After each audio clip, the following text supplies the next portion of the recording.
एक दरिंदा कलकत्ता के अलग अलग कोठे पर जाता है और वहां पर जाकर कुछ लड़कियों की नंगी तस्वीरें अपने मोबाइल में लेता है। वो नशे में चूर होता है, इतना चूर होता है कि उसके दिमाग पर पागलपन सवार हो जाता है। उसके दिमाग पर पागलपन इस तरह से हावी हो जाती है कि उसके सामने जो भी व्यक्ति पड़ता है उसे कुछ भी करने के लिए तैयार होता है। तो दोस्तों, कलकत्ता ट्रेनी डॉक्टर के इस केस में सीबीआई रोज एक से बढ़कर एक चौंकाने वाले खुलासे कर रहे हैं। इसी बीच एक ऐसे खुलासे हुए हैं जिसे जानकर आप भी चौंक जाएंगे कि इस मामले में न जाने कौन कौन से तार जुड़े हुए हैं और न जाने कितने ऐसे लोगों की नाम इसमें अभी तक छुपा हुआ है। इस खेल की मास्टरमाइंड अब तक जिस व्यक्ति को माना जा रहा था, शायद उस प्रोफेसर के ऑफिस में बैठकर कोई और व्यक्ति होता है जो इस खेल का मास्टरमाइंड होता है, जो एक एक साजिश को रच रहा था, जो एक एक टाइम को वो मुकर्रर कर रहा था कि कब किसको कॉल करना है और कब किससे क्या बोलना है। इसीलिए प्रोफेसर संदीप घोष की गाड़ी को भी जब्त कर लिया गया है और उससे इस हिडन व्यक्ति के बारे में पुरजोर जानने की कोशिश की जा रही है। लेकिन संदीप घोष इस सवाल के जवाब उतनी सटीक नहीं दे रहा है जितनी सटीक से देनी चाहिए। तो आइए जानते हैं इस पूरी कहानी को। इससे पहले एक छोटी सी रिक्वेस्ट की वीडियो को लाइक कर चैनल को सब्सक्राइब कर दीजिए ताकि मेरा भी हौसला बढ़ते रहे। संजय राय अपने एक दोस्त के साथ, जो उसी के कैरेक्टर का होता है, जो दोनों नशे में चूर होते हैं, कोलकाता के अलग अलग रेड लाइट एरिया में जाकर, जो उस अस्पताल से करीब 15 मिनट का होता है, कलकत्ता का सबसे बड़ा रेड लाइट एरिया सोनागाछी में जाते हैं और उसका दोस्त एक कोठे में चला जाता है।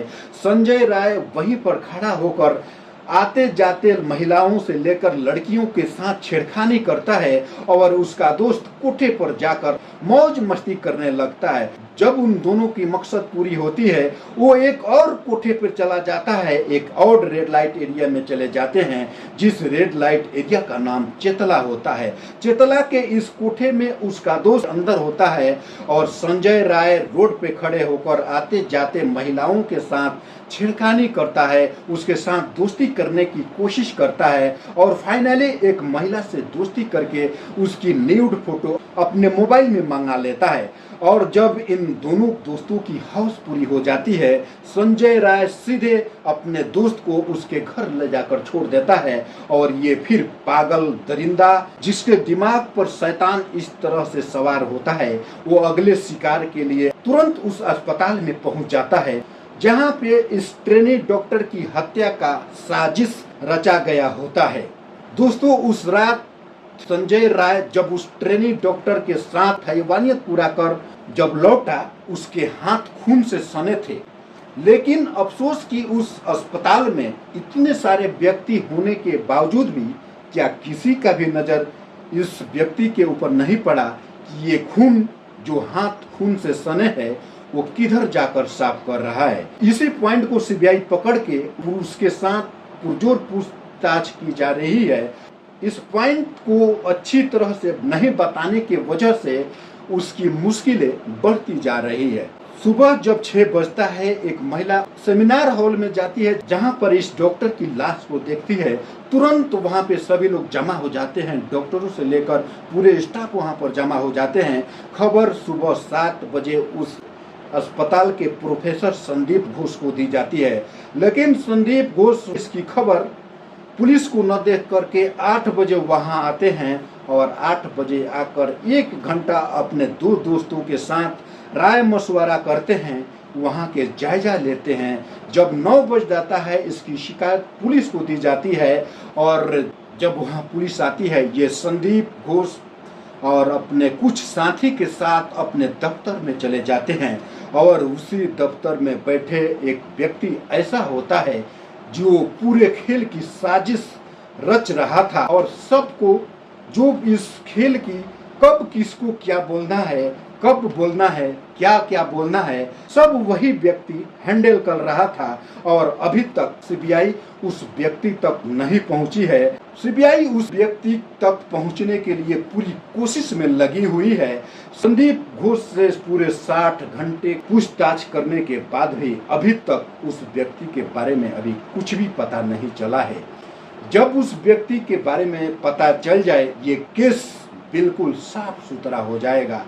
इतना कंफर्म हो चुका है कि उस ऑफिस में संदीप घोष के अलावा जो व्यक्ति था वही इस खेल का मास्टरमाइंड होता है और सीबीआई उस तक पहुंचने के लिए पुरजोर कोशिश कर रही है। पूछताछ में संदीप घोष की गाड़ी को सीबीआई जब्त कर लिया है और उसे अभी भी नए नए खुलासे होने बाकी है।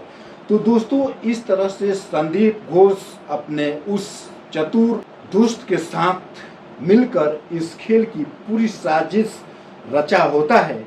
6 बजे लाश मिलती है, 7 बजे इन्फॉर्म किया जाता है, 8 बजे वो प्रोफेसर आता है, 9 बजे पुलिस को इन्फॉर्म की जाती है और 10:53 में उस लेडी डॉक्टर की मां को फोन करके ये बोला जाता है कि तुम्हारी बेटी का तबीयत बहुत सीरियस है और इतना बोलना था कि कॉल कट कर दिया जाता है। वो मां उस कॉल पर तुरंत कॉल बैक करती है, फिर कोई फोन रिसीव करता है और ये बताया जाता है कि तुम्हारी बेटी खुदकुशी कर ली है।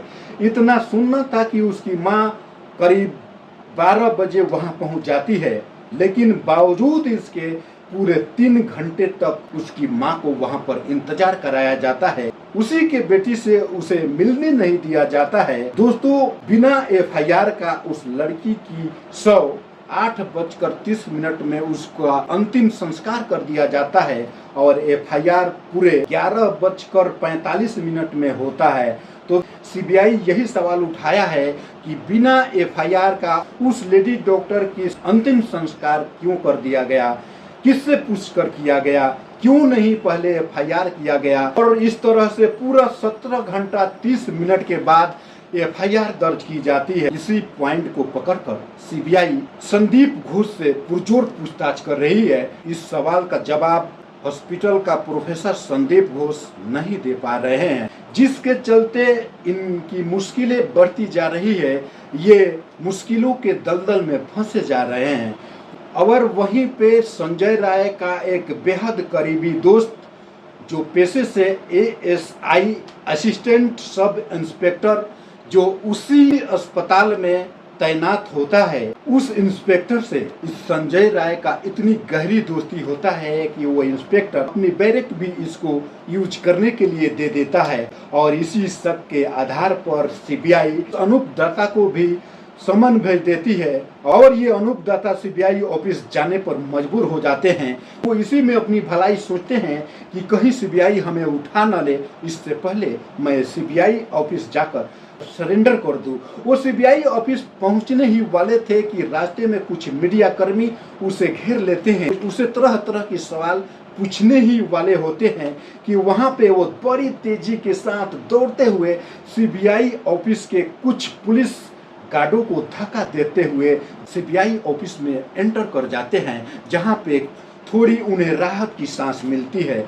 बस तुरंत उसे सीबीआई अपने पूछताछ में बैठा लेती है और जो जो सवाल उससे पूछती है उसका जवाब देने के लिए उसके गला सूखने लगते हैं, वो अटकने लगते हैं। जिस तरह से इसका जवाब देना चाहिए वो दे नहीं पाते हैं। उसे पूछा जाता है कि संजय राय से तुम्हारी दोस्ती कब हुई और जब तुम्हें ये पता चला वो कैसे कैरेक्टर का व्यक्ति है। इतना जानने के बाद भी अस्पताल में आने के लिए एंट्री क्यों दिए, अगर एंट्री दे भी दिए तो फिर उसे आप अपने बैरेट यूज करने का मौका कैसे दिए। इससे साबित होता है कि उसका हर एक राज आपको पता है। भलाई इसी में है, जो भी सच्चाई है साफ साफ बता दो, नहीं तो आपकी मुश्किलें और बढ़ती जाएगी। लेकिन वो अनूप दत्ता अभी भी उन सवालों को जवाब उतनी अच्छी तरीका से नहीं दे पा रहे हैं, जिनके चलते अनूप दत्ता से लेकर संदीप घोष तक या फिर संजय राय, इन सभी की मुश्किलें बढ़ती जा रही है। ये सभी उस सीबीआई के चंगुल में फंसते जा रहे हैं। दोस्तों, जुर्म करने से पहले हर मुजरिम यही सोचता है कि वो कभी पकड़ा नहीं जाएगा, कि वो इस काम को इतनी सफाई से कर रहे हैं कि उनकी पोल कभी नहीं खुलेगी। लेकिन वो मुजरिम ये भूल जाता है कि जुर्म चाहे 7 पर्दों के पीछे से छुप कर हो या फिर आसमान के बुलंदी पर बैठकर, पोल एक ना एक दिन खुल ही जाता है।